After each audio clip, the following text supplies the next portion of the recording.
What's up, everybody? It's Matt Johnson. We are back with another episode of Real Estate Uncensored. This is the place where you get actionable ideas, insight, and inspiration to turn your real estate business into a life of freedom. And we have got a killer episode for you today. It is Friday. We've got the great Hinder is with us today. We've got the evil bald ninja Gene Volpe with his social media and or tech tip. We have an action-packed, content-packed, and hopefully hilarity and laughs-packed episode, because if the pre-broadcast is any indication, this is going to be a fun one. We've got a bunch of cool stuff to get into. We're talking about the future of real estate, especially when it comes to lead generation. We have someone with a lot of experience in that area who's sold hundreds and hundreds and hundreds of homes per year for God knows how many years, so we'll get into that in a second. But first, my illustrious and esteemed colleague, the junior grandmaster himself in the co-pilot seat, Greg McDaniel. Greg, what's up today? Johnson, what's up, man? It is a great day to be alive. Northern California, man, it's very fickle right now. It doesn't know if it wants to be sunny or cloudy and rainy. I don't know what's going on out there, but it's not just Northern California. Oh, so it's in your neck of the woods too, huh? It is. General occasional malaise is down here as well. Dude, I gotta tell you, I was actually listening to another podcast the other day. Yes, I know I was cheating on our show. It's horrible. It's horrible. the atrocities that take place. We can listen. It's more a matter of being a guest on other podcasts. That's when it's called cheating. No, that's when you book me on other shows. Yeah. But I was listening to another show, and they were talking about it's called MWF Motivation. Great little show. And just about being positive and everything else like that. One of the motivational shows I did this week was talking about that, and I actually had someone post to my page talking about how it inspired them and how it really got them out of a funk that they were in. And so I mean, it's amazing, what the influence that this show has to people is just honoring, humbling, and everything else. So I just want to thank everyone who watches, and thank you for hanging with us. And you guys like the content we're putting out. We're pumped to be doing it. So my hat's off to you guys. And I'm just very thankful for everyone today. It's a good day, Matt. It's a good day. We got great guests. We got a good show, man. Yeah, I was gonna say, like, the fact that you guys listen is what gives us the ability to have really awesome conversations like the one that we're about to have. So yeah, we absolutely are very, very grateful. So first of all, let's bring in Jay Hinder. Jay, what's up today? What's happening? It's good to be here, my friends. Good to be here. So I could go on, about your background, but I'd love for you to share. Just give us kind of the 60-second overview, because what you guys are doing has kind of changed and evolved over the years that you've been in the business. Obviously, you were top producing team leader and sold over 500 homes a year for a lot of years, and then you got into doing the National Association of Expert Advisors. But what does Jay Hinder's day look like now? What are you excited about now? Man, now my day today's pretty. That's a whole nother conversation probably. But the extent I guess of my career has been, I'm 20 years now in the real estate industry. So I got in when I was 19. Ironically, my son, who just got licensed and just turned 22 days ago, so he got his license the same year I did. Now is in real estate. So now I'm going through this cycle of kind of like, what is it like to start over, as I'm kind of guiding him and helping him. So it's an interesting place kind of to be, restarting and looking at it from that perspective. But, my success has, been, I think I was just fortunate. Maybe I was lucky, who knows, but I sold a lot of real estate. I sold probably 4,000 or 5,000 homes. My peak was 500 plus homes a year. And went through probably every struggle that a mega agent goes through as far as building a team. Went through every struggle that you have to go through to get to that level. And, really became passionate about trying to make it better. There's always a better way. That's been my philosophy from day one, is, man, there's got to be a better way to do this. And that's, evolved, like you said, over the years to, coaching, training, NAEA, and now we're at EXP. And I can tell you my day is instead of trying to solve those problems, I'm in a platform and a business model that the problem has been solved. And now you just take advantage of the opportunity again. So that's a fun place to be, instead of trying to fix the broken business model of the team environment, which is what, most of my day had been for the last 20 years. So yeah. It's good. That's one of the funnier things, man. Your story is pretty much like mine. I mean, when it comes to getting into in the business young, trying to figure out how to make your way into the business. And then, when we transferred over to EXP, they've solved the problems that I wish were solved when you and I got into the business. You beat me by 2 years, by the way, you bastard. Yeah. But I mean, the point is the fact that, it's super. I'd love to hear more about how you're helping your son work through this with the new EXP model, both with all the products you guys have built. By the way, when we were in pre-show, Jay, I don't know if you know me, you sent me an email. And I'm like, wait, Jay? Dang it. Oh, the joys of automation. That's right. Absolutely, but you guys don't know about Jay and Reese and their content that they put out is phenomenal stuff. It is. I mean, there's a lot of shit that you guys put out, and it is really good stuff. If you guys haven't signed up or if you don't know about them, please go take a look at it. It's very, very, very, very good stuff. And Jay didn't even pay me to say that. That's the nicest thing about it. I appreciate that, man. I actually believe it. I actually like it.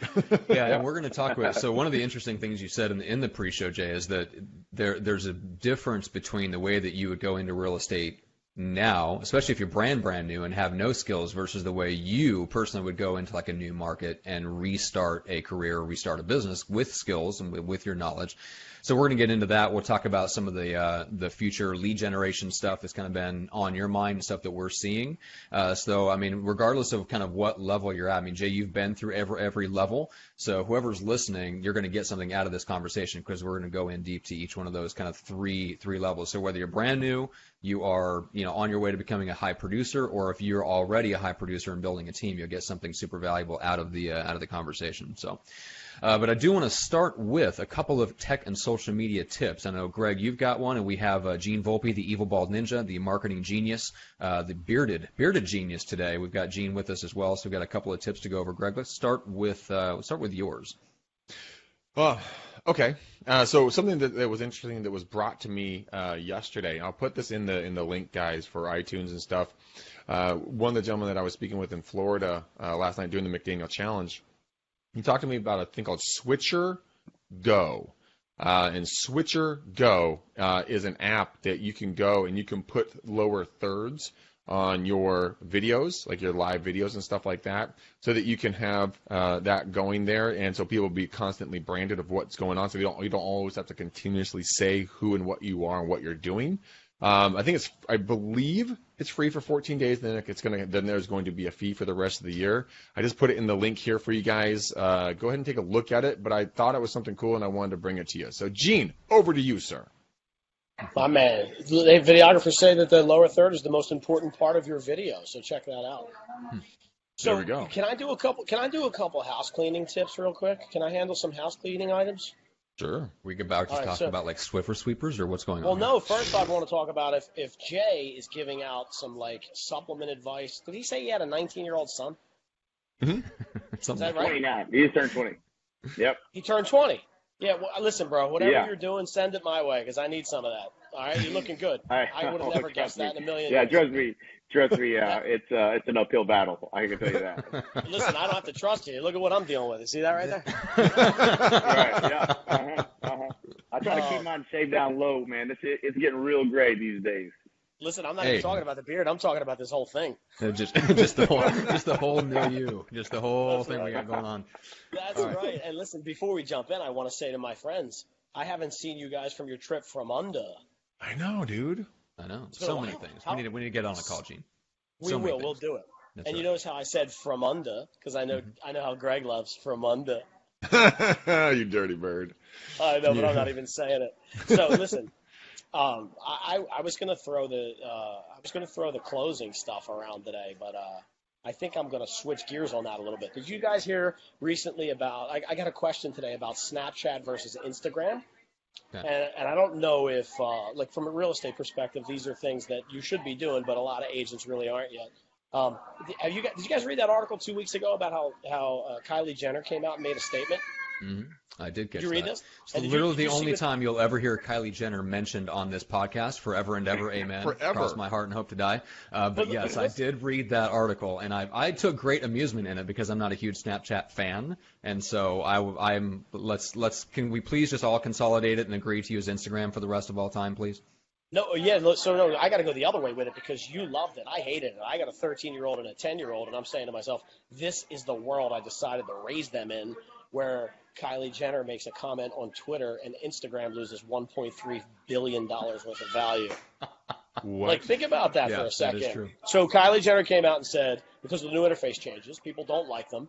And she came out and said, on Twitter, she said, is anybody using Snapchat anymore? And within a 24-hour period, Snapchat lost $1.3 billion of its net worth. Not of its net worth, of its evaluation. Yeah, it's capital. Right? Cap of its valuation is cap. Thank you. And so just think about that concept there, that when a celebrity who has 80 million followers can come out and dictate the trajectory or whatever the opposite direction is of a company. That's the kind of world we live in today. And so I'm moving to Instagram. I guess that's my point. Yeah. Well, and I'm curious, Jay, since you basically do nothing but talk all day to some of the top agents around the country. Right. I mean, do you know of anybody that's really making either or both of those platforms work for them in a tangible way that they can tie back to results, or are they using it to build their brands and just kind of seeing what happens? I think I feel like the natural, if you look at, the aforementioned celebrity that shall never be named again, she's in every feed every day. So it gets old to see that stuff. But that reminds me of a story how I got engaged. I actually had Scott Disick do the engagement for my wife. So that's a story for another day, but very interesting evening indeed with that situation. So so the whole Kardashian crew is definitely not, they're crazy, they're a crazy bunch. But anyway,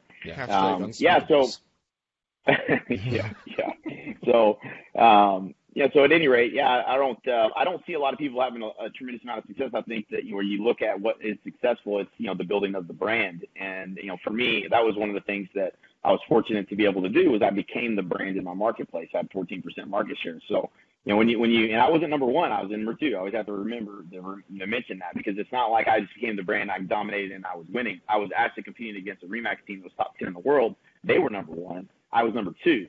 So, the building the brand is what it's all about. And people are, interested when you get people interested in what you're doing, add value, and you've got a good cadence of that. I think it's something valuable. Or you pick a niche. And, I've seen some successful niches with, Instagram stories where, somebody who's got a fetish, real estate has got a fetish for the old colored tiles and stuff like that in houses. And as they're showing houses, they're always showcasing that stuff. So you can create kind of some niches and, with different people who like certain types of styles of homes. And I've seen some things be successful, but it seems to be, the most agents are not, they're doing their open houses, and that drives me batshit crazy when I see that. But I don't see them doing a lot of things that are being really successful with it. Yeah. But I like that idea, in terms of approaching it as, number one, is brand building. So it has to reinforce the other things that you're doing, and there has to be other things to reinforce. So there has to be actual lead generation activities taking place. And then the second thing is, like, if you're going to be active on social media and you're going to focus on building a brand, have the brand hang on something, right? And it's not just about the fact that you're an agent, because just like any other type of marketing message, if it's bland and uninteresting, it's not going to go anywhere. Whether it's on Instagram or Snap, if it's the same type of general, unspecific, uninteresting type of messaging that nobody would pay any attention to if it was in a classified ad, they're not going to pay attention to it on Instagram or Snapchat either. And so that is one of the things to keep in mind, because I'm not a huge social media guy. I would say I would never consider myself a social media expert. I leave that to the smarter, better people like Gene and Greg. Like they can have fun experimenting with that. But the people that make it work are the people that hang it on something, and they niche down and they find something that is very interesting and captivating to other people. Sadly, it seems like the Kardashians have figured it out to a much better extent than anyone in real estate. Very, very sad. Well, they're dramatic. It's sexy. There's drama. They put all the five sensory things into action there. That's true. So everyone wants to have, Kim be some aspect of her people want, mostly men. Then there's the drama of the dad. We aren't quite sure where he stands or she stands on what issue or what gender. Then we got the other sisters who are disasters. We got the brother who's, I don't know what's going on with him. Then the mom is just dramatic, but they live a luxurious lifestyle, and people are drawn to that lifestyle. And for whatever reason, we like drama. I personally stay away from it like a pissed off rattlesnake. I just backing away from that thing, because when it bites you, you're going down, you're dead. That's right. But a lot of folks don't see it that way. So us in real estate, I was talking with another gal this morning about this. Real estate, for the most part, we're like wet cardboard on a rainy day. We just stick to shit and we're horrible. It just falls apart because we don't know what to do. We can't step out of our boxes. And like what Jay, his material he's putting together, if you guys want to get some of that stuff, go out and be creative, be different. If you want to be weird, go be weird. Some of the marketing things that we've done, this isn't one of them, but we made, coasters that we customized with our information on one side and the lenders on the other. We did 2 moving trucks. We did a wrapped Zion. We did customized little messages in fortune cookies. We just did different things. You got to get people's attention. You got to hit that little sweet spot and try something and get the emotions flowing. Kardashians get the emotions flowing. Either you're so mad that you can't stop talking about them, or you're so in love you can't stop talking about them. So how can you be Kim and that huge ass, for real estate marketing? I mean, just lumbering down the street. That is the key question of this podcast. Oh my God. Let's stop talking about stuff that isn't working, and let's talk about some stuff that does work. I am so sorry that I brought it up, and I just want to say one last thing, and then you guys get into it with Jay. I think it's funny how McDaniel just gave all the information out about every single Kardashian except for their social security number, and then went, but I don't watch it. I don't. Yeah, I agree. I don't watch it. Like, just listening to him describe that assaulted my senses. Oh, blow me. All right, Gene, real quick, how do people connect with you? Gene Volpe. Greg McDaniel, help me. Gene Volpe. .com. There we go. .com. There it is. All right. Thank you, guys. So if you want to get more exposure, speaking of that, that's right. See you, man. Check out Gene Volpe. Good luck, boys. Thank you. All right. So Jay, let's dive in. All right. So internet. So whether it's internet or not, but you guys have been, you and your partner Michael Reese have been really, really involved in kind of always on the bleeding edge, essentially, of real estate lead generation. You're always trying and testing out different things, both for the NAEA and obviously just for yourselves and your own businesses. That seems to be always just the one of the things that defined your teams, that you're always experimenting. Right. And so Right. I'm just curious, let's start with just kind of the overview of where do you see things going, because I know you guys are always experimenting with different things, and Michael Reese is kind of the mad wizard in the lab. So I know he's probably like creating a chat bot as we speak or something like that. There's no telling what he's doing. Yep. Yeah, but you see it I think you see it more from the perspective of the team leader and an entrepreneur and a business person, and less at the tactical level. So where do you see things going, and what can we keep an eye out for? Yeah, it's interesting. I think the last few years, I think we've really pushed hard, and we've seen a really big push for this expansion. And the expansion model it's taking a broken model and making it worse is what it is. And I don't know that I've seen a lot of success. I personally haven't talked to anybody who's said they're killing it with expansion and moving into this bigger market. So like when you look at the teams were really disruptive. They really grew and take over market share. They tend to become the top agents in the market, tend to build teams. That's almost always what you see. And so I'm always looking at what's coming next and what's the next iteration of that. And it looks to me like there's a bigger opportunity if you want to expand into new markets, to do that a lot easier with the EXP model. I'm sure there'll be a copycat model that comes along as well. That makes that even, makes the same type of a platform. But, right now, the reason EXP is so hot is because they literally nailed the ability to scale. When we tried to partner and open up a company in Atlanta, we immediately ran into problems, even though we had a proven, repeatable system for how to go into the market and get listings, which was a really big undertaking that I would not try to scale the country with, because you got to hire ISAs, make calls, got to deal with data, you just so many moving parts. You need a hero to run it, and you can't scale heroes. So so like we found a way to grow somebody to 5, 6, 7, 800 transactions, and but trying to take that and scale is a whole nother ball game. So where are the teams evolving to? And I think what we'll probably see in the next few years is that one of two things are going to happen, especially now that, just on the phone with somebody from a RE/MAX agent that had, their office just announced that they were getting commissions inked for the entire office. So, we saw this the last couple of years, a lot of companies building their own technology and offering it to their agents, for, lead generation and stuff like that to try to win back the commission split, right? So, the value proposition, the guys that were losing, your big, Realogy brands, they had to go out and acquire and spend money and build technology or buy technology. And now they have a value proposition with lead generation built in. Now you can compete with that team that was offering so much more value than you did as a general brokerage, right? When somebody comes on board, and you offer them a 50-50 split, and you don't have any lead gen, you just have floor time. That was that had to be overcome. The teams were winning for so long. I don't think anybody really thought, oh, well, this is going to last forever. And now you look at, well, I got my team, these agents on my team. What's my value proposition for that agent? If you don't have a value proposition for the agent that's on your team and it doesn't align to opportunity, for them, then you're gonna lose your best people because there's no opportunity, or worse, you'll never attract quality talent. Or on the bottom end, you tend to just churn out a bunch of average people that were never going to be successful no matter where they went. So it's just it's a struggling model to execute. And when you see like a company like EXP come along, it brings an interesting kind of twist to the story.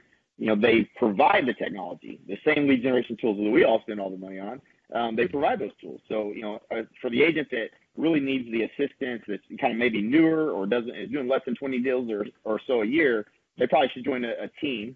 And you can now scale that nationwide. You can build a team and you can coach them if you wanted to. There's ways to now scale what it is that you do in a group format, no different than how we've done coaching in the past. I can see somebody having 1,000 agents that join their team at EXT or at a company that maybe in the future comes with a similar model. And so that's an interesting, concept. It could also completely just derail the team environment because, the value propositions are now so close. We could see the disbanding of the teams to a certain degree. I don't know exactly which direction it's going to go. And I'm having a lot of conversations with the influencers that are moving over to EXT with that very few of them, I can tell you, are trying to go to 1,000 agents, by the way. That's not what I'm hearing. They're not trying to use this to execute on their expansion as much as I thought. I thought more people would be more on board with that, but I think the revenue share opportunity has been the calling card for folks that have tried enough of that and spent enough hundreds of thousands of dollars trying to do that they're ready for to cash in on their influence, so to speak, if you will. Mm-hmm. Yeah, that makes sense. One of the funny things is about when it comes to the old brick and mortar model. My past brokerage. Every time I was a head trainer for them for 3 years, and I would come to them with all kinds of new ideas, innovations, like new technologies, new training stuff. 9 times out of 10, they would always shoot me down. And they would say, no, it's not ours. No, we can't do this. When live video came out, I'm like, let's stream the training videos to a private thing. Oh, now you're beating me with the kid. I can't compete with a daughter. I'm done for. All right, get out here, go. No, all Greg has is a couple of cats that constantly jump up on the desk. They busted through my door. Hey, man, that's not a bad thing. Sorry about that, Greg. Hey, dude, not a problem. You got kids that love you. That's a good thing. But the thing is about like the past brokerage, they never let me do anything creative and out of the box outside of the system that I created for them. With EXP and other emerging models like this, they're so forward thinking. They're so aggressively trying to take over the universe, and they want new things. They want out of the box thinkers. They want those kind of rebels we're all floating around out there and we're being shoved in the same fucking boxes of fitting this brand or fitting this brand or fitting that brand. And now it's like, dude, no, be your own brand and go sell real estate. Go have fun with this for once. And that's one of the things that, I'm seeing it change. Jay, you're seeing that same change, I'm assuming, right? Yes, absolutely. Matt, unfortunately, isn't on the front lines, like you and I are daily talking to agents about coming over. But the attitudes that I'm seeing with people is like, it's like a big sigh of relief. They're like, oh, finally, I can be my own person. Right. I can have my own colors, my own brand. I don't have to wear this, the gold jacket for C21, it's just themselves. And then when that creative juices kick in, then they can be more creative and start lead generating their own style. And each of us have our own style. Right. What are some of the dominant lead generation ideas are you seeing emerge right now, Jay? With the way the landscape is changing, are you seeing it more digital? Are you seeing it reverse back into more like interpersonal relationships? What's your take on that? Yeah, I go. There's a couple of things. I think as far as the opportunity moving forward, I think is definitely going to be not leads but conversations. I think I think that's clearly been the direction that things have been moving with technology and digital. From a branding perspective, and I'm all about maybe call me lazy, whatever, but I just rather people call me and want to do business with me because of who I am, as opposed to me having to chase you down. So I think that with all the money going into digital, it really has opened the door back up for you to look at outside media as a way to kind of build the brand. So like I've got a client that we coach that she's an animal. She does almost $1 million. She's got about 3 people on her team. She's killing it. And she's doing it, pretty much all through relationships. And she's probably done this good, and she's as disciplined a person that you'd have to be able to accomplish what she's done, 100 plus deals. doing it this way, and she's great. But like if you take and leverage some of the the margin she has, which is a tremendous margin, into billboards and direct mail to flip to becoming the dominant brand in the marketplace. That is where when you shift to that, and that's what Michael and I both did in our businesses, was we became known as the go-to agent, just like you're talking about with the wrapped vehicles and everything else. I mean, I would have a wrapped vehicle. I mean, there's no reason that I'm going to drive around in my fancy car all day that it doesn't look hideous and atrocious and look like my brand. I mean, that's when I was driving around in back when the Hummer H2 came out, Mike, I think, had 6 of them damn things. He had a whole fleet of them. You know what I'm saying? But in Frisco, if you drive around, you go like, this guy's got how many of these guys? You're like 8 of them. Like, they're everywhere. Every stoplight there was one. And these agents were driving them. So you become like the only thing people think about. Man, what's that guy's name that we see on everywhere? He sends postcards. I was in Mike's car one day. No bullshit. I was in Michael's car, and he was getting phone calls. This is back in the day. Michael used to have he would mail. I think he was mailing. I may be exaggerating this, but this is always the number I remember, was 300,000 postcards a month was what he was at. He was killing it back then. Holy I mean, just shit. The whole damn marketplace was getting direct mail. And this lady calls, no lie, and she says, "Is this Michael Reese?" He puts it on speakerphone. I'm sitting in the car. We're driving down the road. He said, "Yeah, this is Michael Reese." She goes, "Michael Reese, I can wallpaper my bathroom with these postcards you've been sending me, and I'm thinking about selling my house, and I thought I should call you." Well, you know what I'm saying? That's what branding does, right? Like it was the funniest thing I ever seen, because he sent all 300 of those to his cell phone. That was the thing that cracked me up the most. I was like, I said, "You're going to miss a lot of calls today if you mail that many postcards and drop on one day." But this is years and years and years ago. But the branding, man, that's the best kind of call you can get, man.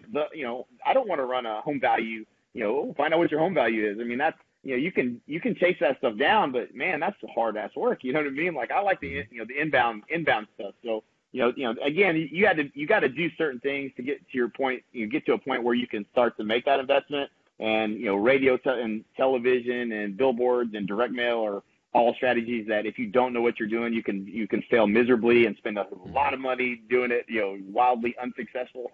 So you got to really understand marketing for it to work. But I think that's the direction that I would start to look, because I've always been this way. As if everybody else is going this way, I'm going to try to go this way, because I know that there's an opportunity of going back the other way. And so to a certain degree, something to consider, right? And then I think on the digital front, things are evolving. Facebook, everybody's finally getting around in real estate, or getting around to their running ads in Facebook and things of that nature. And I think there's always riches and niches. There's always riches and niches. If you can align with someone, no different than being connection and have conversation, and you have affinity, something that's that you're aligned with. You see another little midget just went by. You want to give me a hug? Give me a hug. Say hi to everybody. We're live, okay? That's Riggs. Hi, Riggs. What's up, Riggs? All right, see you later. That's funny. Yeah. There's I gotta find a better mousetrap here. But yeah, so at the end of the day, I think conversations the way it's going. I think chatbots are interesting and definitely going to be a way to start conversations, but they're not going to have those conversations and build a relationship for you. I still think one of the more quality things that you always want to be adding value to people's lives, and it's hard to add value when you're just trying to provide the selection of homes, right? Well, how many homes are available? Well, that's just not a good enough offer anymore, and you need to have something of more value. And for people that are that are buying homes that don't even know about the different loan programs that are available for people in educators, healthcare, military, they generally are more knowledgeable about what they have available. But, there's all these different programs, and like I live out in the middle of nowhere out here, and there's, obviously the rural development type loans, but a lot of people that, the consumer, because they don't buy, and there's not a real easy place for them to just, plug right into, or it's not like readily visible to them as to what they should know is available to them as far as loan products and stuff like that. Even if you go to 10 different lenders, you may never hear about a certain product because they don't want to mess with it. And there's just a lot of different ways to add value and be the expert and be the most knowledgeable person in the industry. And, when you start telling those stories and things of that nature, in your social media and some of those types of things, I think you can become positioned as the expert, and that's by actually being the expert, right? Like that's what you really have to become if you want to be successful. You have to become it, and then you have to share it, right? And so the challenge is, for a lot of people, the challenge is, well, how do I share that in a way that's interesting to other people? Right. And that's why it helps to know. You have to know marketing, and you have to understand a little bit about what your personal brand is and why you're talking about what you're talking about, so that it ties together and makes sense to people. So I feel like, I mean, when you get into, so if you're a high producing agent or a team leader, which is where you were years ago, the next jump for you was, okay, well, instead of just going and doing more calls, like that's everybody's first thing is, well, I want to double my business. Great, what's the plan? Well, I just got to make more calls, and you just want to cave your head in with a sledgehammer. So your strategy was, well, that's what everybody else does. So let's go over here and let's look at some of the other strategies: radio, TV, billboards, and that is an interesting step. And podcast. I'll tell you, because that's the digital version. I think it's the best move, because I think podcast has actually got the biggest probably opportunity, that underutilized opportunity for real estate agents. And one of the things that I did years and years ago is I found the CD. I'm gonna quit saying stuff like that one of these days. But I found a CD of this radio show that I did in my marketplace, and I had actually forgotten. It was called Out of the Box with Jake Hinder, and it was like it didn't do really well, because I say it didn't do really well. It did do well, and I'll explain why it did well. But it didn't have the reach and frequency that you need in order for anything in marketing to work. So it was on a Saturday or I think it was on a Sunday morning, which most people are at church, like when it actually aired. And it just, there wasn't enough listener base for it to really do that much. But what I did was, in the show, was I interviewed the influencers in the community. And so by even if, I was just a real estate agent, what I'm saying? I was a good real estate agent, sold a lot of real estate, but I wasn't anybody special. But the fact that I was calling on some of these people that, the dean of Cameron University and just different people that I met in some of the groups that I was a part of, the charitable organizations, the Chamber of Commerce, I was always highly involved in the community. And when you're interviewing somebody that that has something going on and something that they want to share, they get excited about sharing it. And back then there wasn't that many ways for them to share that. They could send out an email blast, but nobody wanted to really do that. So like today, the fact that they're going to be able to share that, no different than I shared the fact that I was going to be here today, that the ability to become positioned as the market leader, the market expert, and the most knowledgeable in the marketplace. And then you do that with the influencers in the marketplace, who are really the people that have the most leverage, that can, really, the people that are leading and growing companies or divisions of, companies and things of that nature are going to be more influential. They have more people that they lead. And when they're a leader, people listen. So like when you think about people say, hey, you should call Jay, he's a great guy. That's one thing. But when somebody, the CEO or, the senior vice president of marketing or whatever the case may be, says something like that, or the mayor, says that, you've got, or the city manager for that matter, there's all these little things that are going on. So you can pick controversial ones, that are, something like when we were trying to grow in Lawton, and we had problems at the city level, getting the city manager on and picking, jumping his ass a little bit about certain things, made it fun. You can make it interesting for sure. So, you pick the controversial people that people will be like, shit, I got to hear this. I wouldn't miss this for nothing. I can't believe that they're getting on this podcast. So like, I think because it's so much more fun. Plus, you get to really genuinely, and I'm just genuinely an interested person. I'm just genuinely interested. I want to know what's going on. What are you doing? What are you up to? Why does that matter? Why is that? Why do people care? Why should anybody care? So that's just and I don't know that you have to have a gift to be able to do that. You just have to be genuinely interested and to make a good podcast. I mean, you guys do a damn good job. I have to tell you, your podcast, you guys do a great job. And I don't think everybody can play at the level you guys play at, but I think anybody can do a podcast and be genuinely interested and get good information out there and be positioned as an expert and leverage that in their business as a real estate agent. I just think that's a huge opportunity that I've not seen really executed that well. Yeah, well, we appreciate the compliment, brother. Absolutely. And the thing is that, when Matt and I started this, like you said, we just got out here and we started playing. It's just something that we enjoy doing. It was different out of the box. Matt summarily smacked me across the head digitally when we first got together. I'm like, we should run ads. We should do the marketing. He's like, no, dipshit. We're going to do content. And I'm like, what the fuck is content? I mean, why would we do that? Let's just run ads. And now I have two of you on here that I have learned from, and I'm like, okay, this whole content thing is actually a real valuable play, and it's because like Jay, as you know, Matt and I have received the same kind of feedback. Like once they get into your tribe, they get to know you, they get to really understand you, they like what you're putting out, they feel bonded to you because you're doing something for them. They're getting a result out of what you put together, and then there's that synergy together. And you can break a twig, but you can't break a branch. And when you get a bunch of people together on the same tribe, they'll run down the same path together. That's where you get the referrals. That's where you get the future business. And with the podcast and with the educational marketing platforms that are available, I mean, you guys don't even have to play at the level that Matt and I are playing at. You guys go to Anchor, get the app for Anchor, and you can start a podcast right now and do an audio podcast right now and start recording stuff. Do Facebook Live. Just start building content. I mean, go buy Jay's content, put it into use, talk about your successes, and then let the sellers come to you. I mean, you can really be, because you have the resources. The podcast here, we got content. With Jay, you got content. That's your resources. Now you have to be resourceful. How are you going to put those into action? How are you going to life hack? How are you going to take what he has, what we have, blend them together, put them in your own flavor, and put them out into your marketplace to attract the kind of clients you want back? I mean, there's so much content out there at this point. You guys can just take it into yourself, push your own value out, and you will get people to contact you. I mean, it will happen. Well, yeah, like Jay, I mean, the tools that you had available to you or and to anyone 10 years ago to build themselves up as the local dominant brand is completely there. I mean, the landscape has opened up. Just Facebook, Instagram, and things like that. Like the tools that you have available, and the fact that you can back it up with ad dollars, which are accessible to pretty much anyone. I mean, you would have killed 10 or 15 years ago for the ability to run Facebook ads for a penny or 3 pennies a view versus what you paid for your radio show back in the day. No, it's ridiculous. I'll give you an example of I mean, just recently. So I mean, it's interesting. I'm absolutely obsessed with business models, right? And just opportunities that are arriving at your doorstep as the way technology continues to evolve. And my wife was out of town in New York for her brother lives there, and the kids, they all left for a week.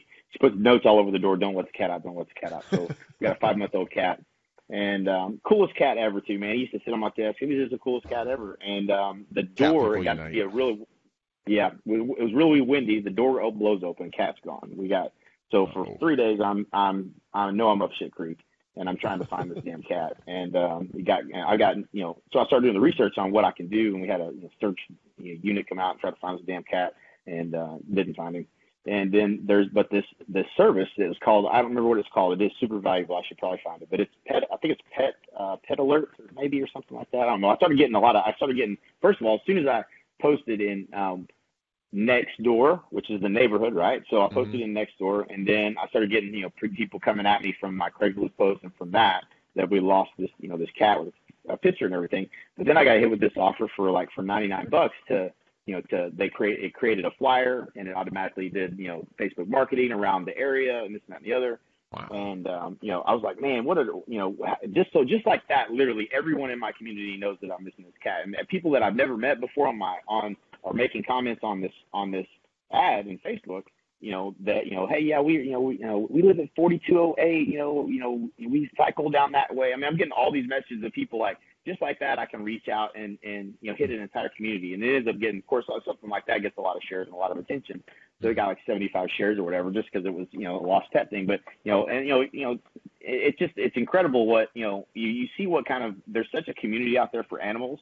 If you're a pet lover, there's be a part of that community, right? Like there's angles in everything. If you just pay attention, if that's something that you're passionate about, and somebody that shares something like that is probably passionate about that as well. Those are people that you can create connection with, and connection is what creates that's relationship. So that's really where the opportunity is going, and the ways that you can have conversation, create connection, and build communities around different things that are the Lost Kitty Foundation. If I started that today, I'd have a lot of people that would probably be interested in joining that. And as a real estate agent, they would probably be more likely to do business with me because we have that affinity together, right? That actually brings up a really good thing. I mean, first off, Jay, knuckles to you, homie, for having a cat. That's freaking awesome, because Matt gives me shit all the time for my cats. Had a cat. For 5 months. 5 glorious months. But it's so true. I mean, one of the things that I talk about, and your brain and my brain work exactly the same, and I'm so happy to have a kindred spirit on the show. And the thing is, like, I've always said to go do that stuff. So Matt's a dog guy. And, if you have a dog, go to the dog park, spend time down there, but then go get a mobile pet, grooming, mobile to come in on a Saturday, do free nail clippings or something like that, but have flyers you can put out on Facebook, on Nextdoor, on the dog park. You can brand yourself, you can explode yourself all over your market because you have that common thread that you really like. If you like knitting, if you like sailboats, if you like food, whatever it is, like wine, build that brand, build that tribe, because, I mean, we could all do the, hey, come get a home value, or it could be like, who wants to sign up for a beer tour? I'm only have 8 spots available. You do that once a month, you get more new people coming in. All of a sudden, all your beer drinking buddies, or connoisseurs as we call ourselves. Right. Yeah, that's our outside line. But Right. but then if you drink in the IPA next to Phil, and then Phil calls you 2 months later going, hey, Greg, how you had any good beers lately? How's life? Small talk. By the way, my nephew's thinking about buying a house. Do you think you could help him? Right. Why don't more people think about it that way? Why are we stuck in the Stone Ages of always doing the same old shit? I mean, help me understand. Great question.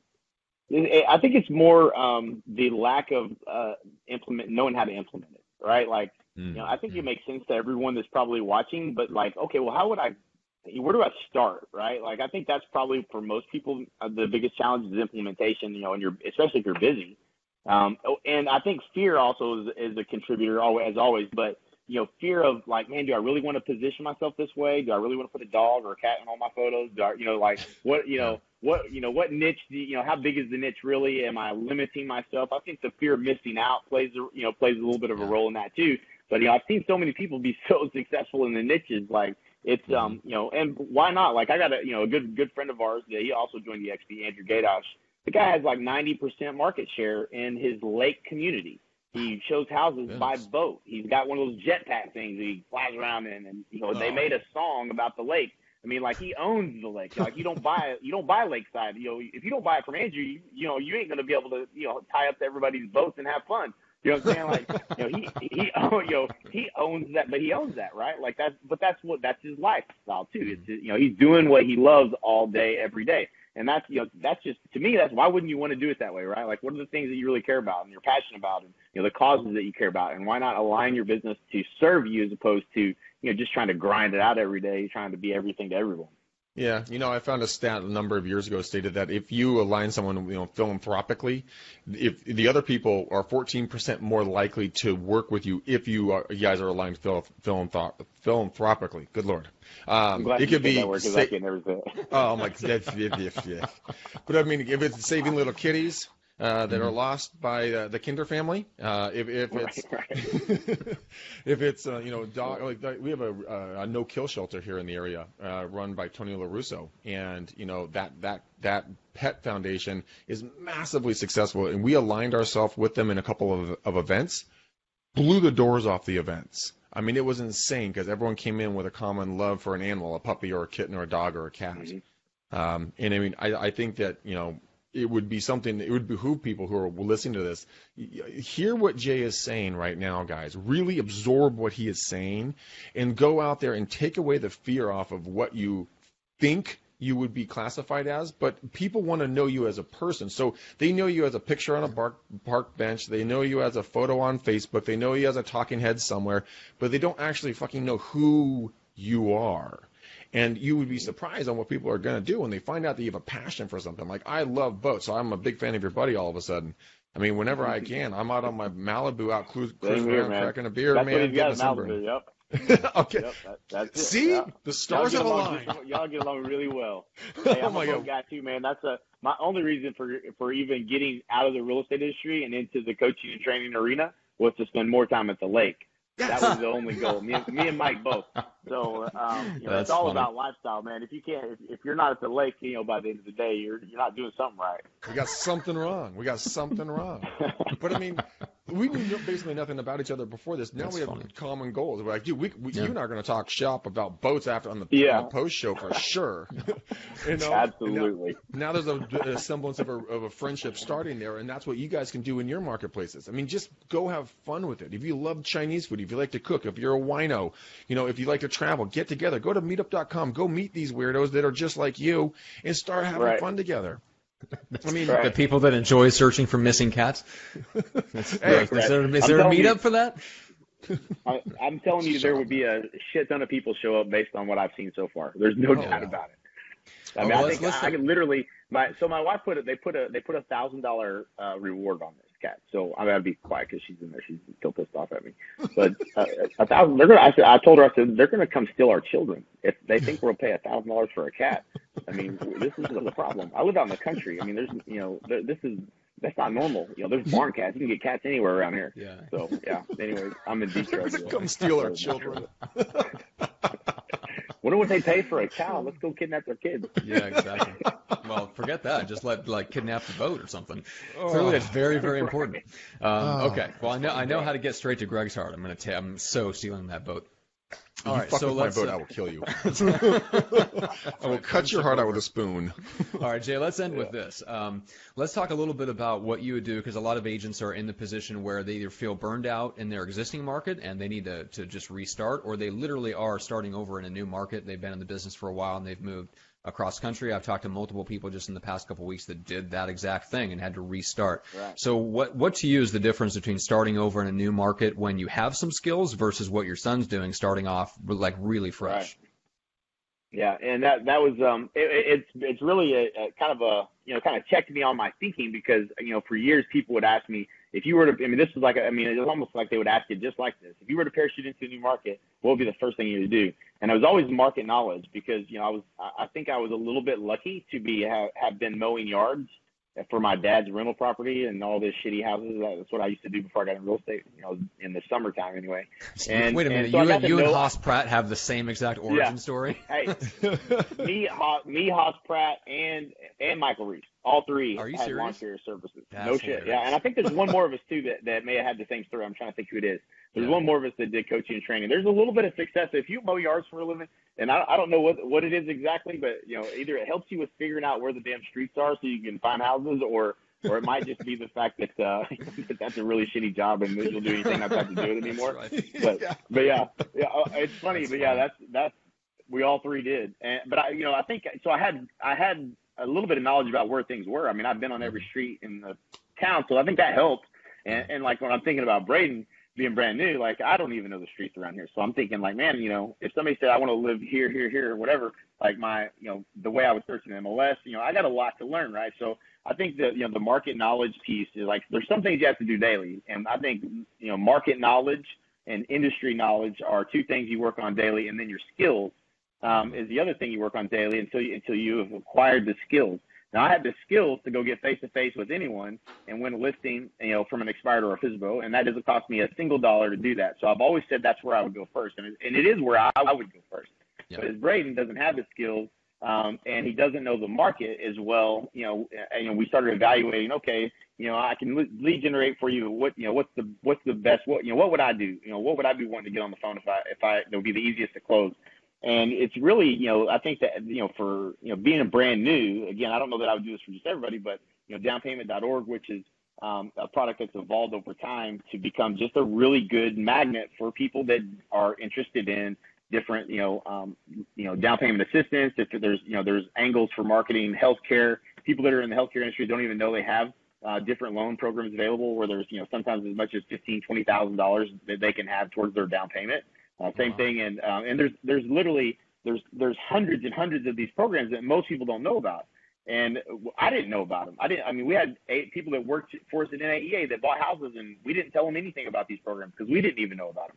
So so there's a tremendous amount of knowledge out there and opportunity with different loan programs and ways that people can get loans that that they didn't even know they had available to them. And anytime that is a really good hook, by the way. Anytime you can offer free money, people respond. And when I look at the average conversion rate, let's run some home buyer search traffic or some home value leads. I mean, 100 leads, maybe 1 to 2% conversion rate. And that's if if you call them all right back in the first minute, and, there's so many things you got to do right.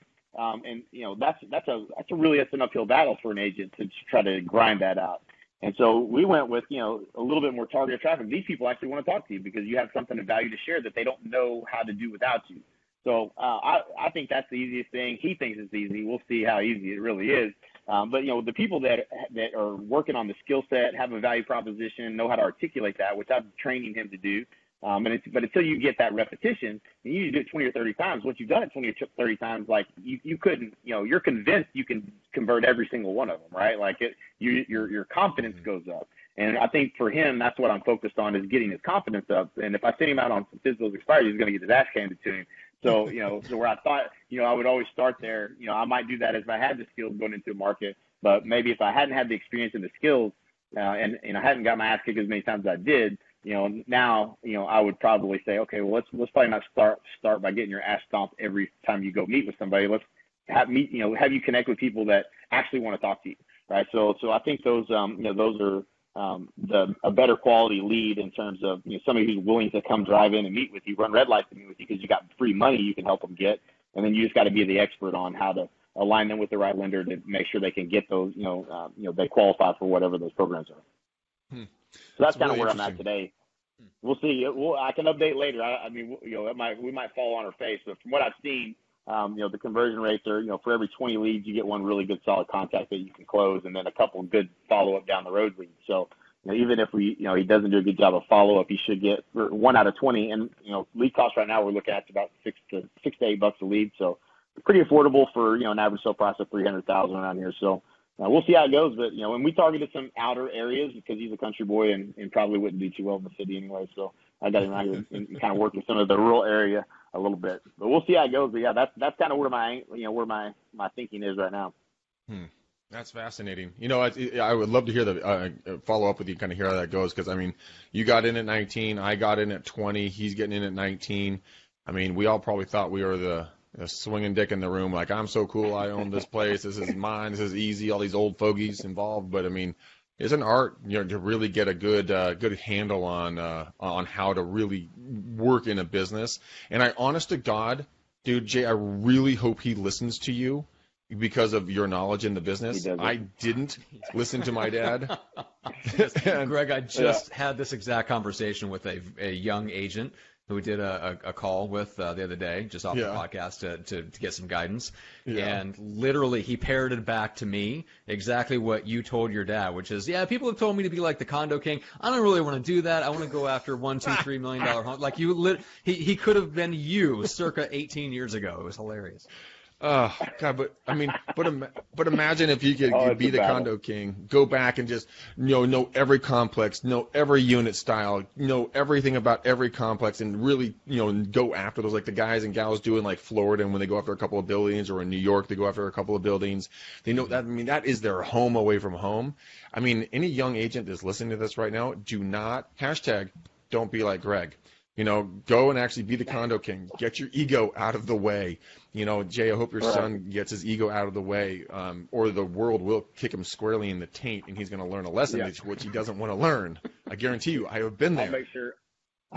I would tell him to watch this podcast, but I know he won't.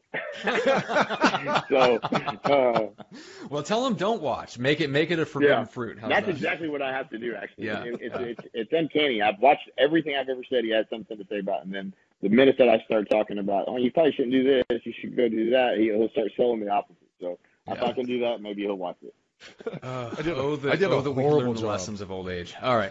So, so Jay, how do people connect with you if they want to talk to you about, obviously you guys have got an awesome team structure going under EXP, so people can reach out to you about that. We're doing the same thing. How do people connect? Right. Fastest way to get me is on Messenger. Everybody's on Facebook. Just Google my name, Jay Hinder. You'll probably find me. Pretty easy to find. And message me there, or you can shoot me an email, jay@jaykinder.com. Wait, it doesn't go to a squeeze page with an elaborate email follow-up sequence combined with texting and remarketing ads? I'm about confused. relationship. It's about conversation, my friend. I like to have conversations. So if you want to have a conversation, I will. I'm not trying to get you to download something so I can sell you anything. All right, man. I love it. All right, so go find Jay, and then Greg, how do people find you? Guys, as you've been watching and you guys have been hearing, go to bookmcdaniel.com. You will book 30 minutes with me that works best for you. Come on in. You'll figure out kind of what we're doing with our teams with EXP and kind of what you get with our team. And I just love to spend some time with you like Jay. I love to have a conversation. I love to see if it's the right fit. If it's not the right fit, I happily smack you on the butt and get you on your way to go on to greener pastures for yourself, because EXP is not for everybody. I mean, if you are not a self-starter, it might not be the right start for you, right place for you. If you need your handheld, it can be the right place, but self-starting is the most important thing. So just go to bookmcdaniel.com, get 30 minutes that work best for you. Let's get our conversation on. Let's make it happen. So that's the best way to get a hold of me, Johnson. All right, and for the show, make sure to subscribe, rate, and review us on iTunes and Stitcher and all those good places. If you want the video version instead, just go to either YouTube directly, or you can go to our site, reuncensored.com. And then we just did a big webinar with Glenn Twiddle yesterday, the great Glenn Twiddle. We're doing it all about farming, and so you can actually grab that, the product that we talked about, which is our high-tech real estate farming training series. You can go grab that at farmlikegreg.com. So we've got all that good stuff going on. And just want to say, guys, that we appreciate, that you share the show, you share it with your agents, you share it with your broker, you share it with people that aren't even in real estate for some reason. We have people watching that are not in real estate. God knows why. I don't know why they want to listen to us ramble on about real estate, Because but they do. Funny, damn it. Sure That's we why. are. But anyway, we appreciate that you guys share the show. Yeah, we're all about conversations, so make sure that you book conversations with these guys. The thing that I like, and Jay, I'm sure you caught that big broadcast that they did on Real Talk San Diego the other day that had a couple hundred people watching live about the EXP debate. That was great. The thing that I love about it is that, and the reason that we have guys like Jay on the show, even though we're both building out nationwide teams, is that it's really about the tribe, and it's about joining a tribe of people that you're like-minded with, and people are going to resonate with different tribe leaders. So some people are going to resonate with Jay, some people are going to resonate with us, and that's awesome. And guess what? We're all going to get together like a shareholders meeting and go have a drink, and that's the way it is. So Well, Matt, We all that's win really together. about that culture. One big fire. Yeah, One it big is. fire. Yeah, exactly. It really is. Changing the industry guys. one at a time. So, Matt, what do you want to do to this show? I believe we'll put a bow on it today, Greg. Let's put a nice, tidy bow on the show. I just love making I don't you know why say you that. get a kick out of that. I just do. All right, guys. I love you. Thank you, Jay, for coming on, sharing, dropping the knowledge bombs on us. You guys, I love you. That's why we do the show. So keep it, share it. Don't keep it. What am I talking about? Go share it with everybody that you possibly can. Let it out of the box. And we'll be coming back. But until then, peace out, ninjas.